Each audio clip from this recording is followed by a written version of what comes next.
झाडावरचा एक पक्षी पकडलं, हातात धरलं, गुरुजी समोर आला आणि गुरुजीला म्हणला, गुरुजी तुम्ही लय हुशार आहे, तुम्ही लय बुद्धिमान ज्ञानी आहे,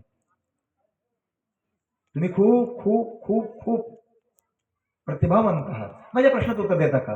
गुरुजी म्हणाले, सांग काय तुझा प्रश्न. चौथीतलं पोरग, सगळे मुलं कुतूहल बघायला लागले की पोरगा काय प्रश्न विचारतो, गुरुजी काय प्रश्नाचं उत्तर देतात. मुलगा म्हणाला, गुरुजी माझ्या हातामध्ये एक पाखरू आहे, एक पक्षी आहे, ते जिवंत आहे का मेलेलं आहे सांगा. गुरुजी अचंबित पडले, तर काय उत्तर द्यायचं. मी जर जिवंत आहे असं म्हटलं आणि याने जर मारून टाकलं तर मी हारलो, आणि मेलेलं आहे असं जर मी म्हटलं आणि याने जिवंत पाखरू उडवून दाखवलं तर मी हारलो. दोन्ही बाजूने माझीच हार आहे. पोरग हुशार आहे, बेरकी आहे, चालाक आहे, आपल्या बरोबर कोणीच पकडलं, आता काय करावं. गुरुजी गुरुजी असतो, शिष्य शिष्य असतो.